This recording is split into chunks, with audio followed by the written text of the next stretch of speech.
We all know the Christmas story. The stable, the manger, the wise men bearing gifts. It's familiar territory, retold in children's plays and greeting cards, softened by centuries into something warm and uncomplicated. But here's the thing about familiar stories. They leave traces, physical ones. And some of those traces are stranger than you might imagine. In the crypts and cathedrals of Europe, tucked away behind ornate golden glass, there exists a collection of objects that connect directly to the Nativity. Not metaphorically, not symbolically. I'm talking about fragments of wood said to be from the actual manger, cloth claimed to have wrapped the infant Christ. Even, and I realize how this sounds, bones attributed to the original Saint Nicholas himself. These are Christian relics, sacred artifacts preserved for over 1,000 years. And while the Christmas story has been scrubbed clean for modern consumption, these objects remain stubbornly material, stubbornly strange. So let's take a journey through the stranger corners of Christmas tradition, following the physical remnants of the Nativity story from beginning to its darker turns. Let's start with Santa Claus.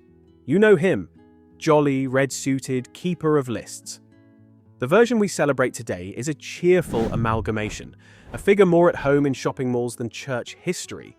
But strip away the commercialization and you find St. Nicholas of Myra, a 4th century bishop whose remains currently rest in 2 Italian cities, each claiming possession of the authentic bones. The story, as chroniclers tell it, begins in Myra, in what is now southern Turkey. Nicholas died around the year 343, already celebrated for his acts of radical generosity. The legends that accrued around him, dropping gold through windows to save impoverished daughters from destitution, resurrecting murdered children preserved in brine, even slapping a heretic at the Council of Nicaea, paint a picture of someone both saintly and surprisingly combative. For centuries, his tomb in Myra became a pilgrimage site. Then came the year 1071, when the Seljuk Turks took control of the region. Fearing the destruction of Nicholas's relics, a group of sailors from Bari, Italy, committed what can only be described as holy theft.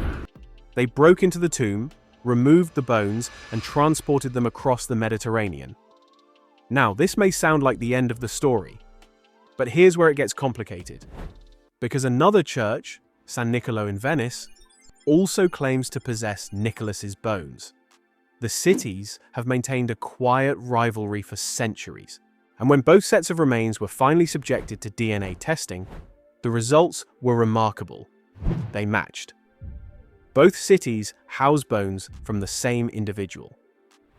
The sailors, it seems, kept some remains to sell to Venetian merchants, splitting St. Nicholas between 2 basilicas.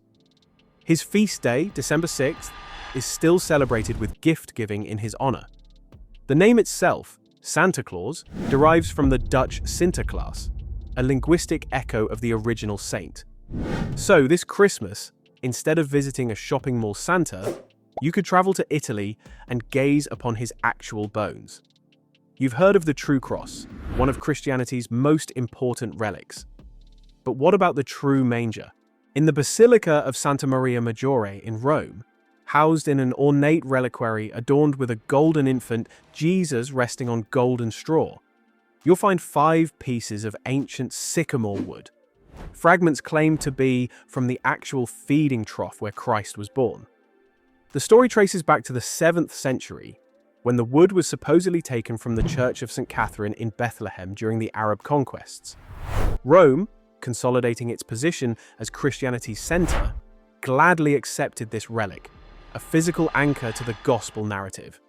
The wood sat in Rome for over 13 centuries. But in 2019, Pope Francis returned 1 fragment to Bethlehem, completing what some saw as a symbolic circle. The manger's journey, it seems, had finally come full circle. According to the Gospel of Luke, Mary wrapped her newborn son in swaddling clothes and laid him in a manger. According to Christian tradition, that biblical blanket still exists, preserved in Aachen Cathedral in Germany since around the year 800. Charlemagne, the first Holy Roman Emperor, acquired it as part of his effort to consecrate his kingdom with the finest relics in Christendom. But here's where things turn peculiar. According to tradition, these swaddling clothes were fashioned from Joseph's trousers. Medieval paintings actually depict this. Joseph carefully tearing his garments to wrap his newborn son. It's impossible to verify, of course, but the detail points to something authentic about ancient Jewish birth customs. The Old Testament specifies that newborns were rubbed with salt before being swaddled, likely as a disinfectant, a practical measure in a world without modern medicine. Salting a newborn might seem strange today, but in the ancient world it likely helped protect the child from illness. One of the most memorable scenes in the Nativity story involves the Magi from the east, following a star to Bethlehem, bearing 3 gifts: gold, frankincense, and myrrh. Gold is straightforward enough. Frankincense, a perfume used by temple priests, makes sense as an offering. But myrrh, that's a resin used for embalming the dead. A rather ominous gift for a baby, if you ask me. How these gifts became relics involves considerable speculation, but today they can be found at Mount Athos in Greece, one of the most exclusive Christian communities on earth, a place where only men are allowed to visit. The wise men's gifts are contained in a silver box, the items stored in delicate pouches inlaid with gold. These relics were believed to be among the prized jewels of the Byzantine Empire, displayed in Constantinople only on holy days. After the Fourth Crusade, when the city was sacked by rival Christian kingdoms, the relics were taken for safekeeping and eventually brought to the monks of Athos, where they can be viewed by half the population. I've always found the wise men intriguing. The Bible calls them magi, a loan word from ancient Persia describing Zoroastrian priests. Historically, magi were responsible for religious affairs, astronomy, dream interpretation, and even sorcery. In fact, magi is the root of our word magic. In later Christian tradition, these magi became kings and were given names: Melchior, Balthazar, and Caspar, each representing one of the 3 known continents of the ancient world. And that's where things turn darker. In the Nativity story, King Herod learns of a child born in Bethlehem, rumored to be the king of the Jews. Fearing this boy would grow up and take his throne, Herod summoned the Magi and asked them to find the child. When the wise men didn't return, Herod ordered the massacre of every male child in Bethlehem under the age of 2, hoping Jesus would be included among them.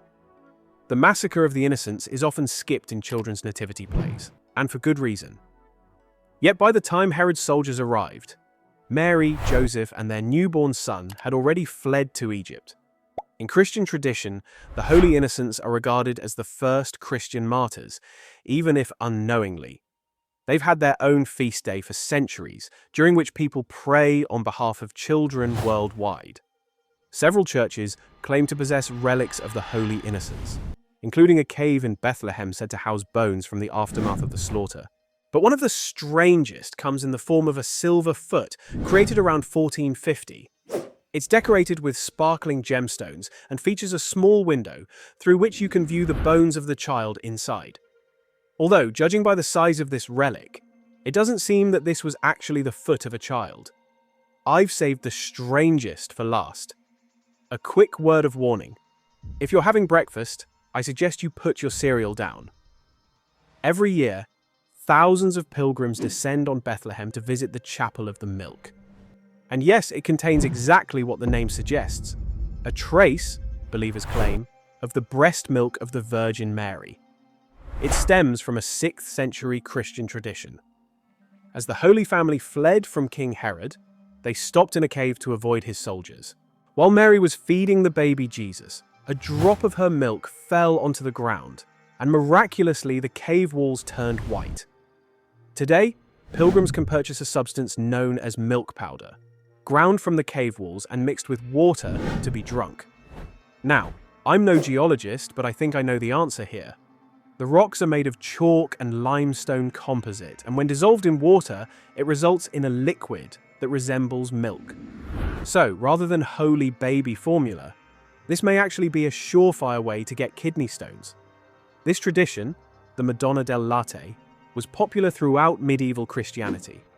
Hundreds of churches claim to have vials of this milk powder, stored in ornate reliquaries. There's reason to believe this liquid functioned as a special sacrament, similar to how Christians consume the blood and body of Jesus at Eucharist. During the Renaissance, many artworks honored this tradition. A personal favorite is the Lactation of St. Bernard, where the holy figure receives a stream of milk as reward for his piety. And by the looks of things, the liquid traveled an impressive distance. The tradition fell out of popularity during the Reformation. Protestant reformers dismissed milk relics as superstition at best, sacrilege at worst. John Calvin once remarked that regarding the milk, there was not perhaps a town, convent, or nunnery where it wasn't shown in large or small quantities. Had the Virgin been a wet nurse her whole life, or a dairy farm, she could not have produced more than what was shown as hers in various parts. Despite Calvin's skepticism, the milk grotto remains popular with pilgrims, especially those trying to start a family. To my mind, it remains one of the most unique Christian relics.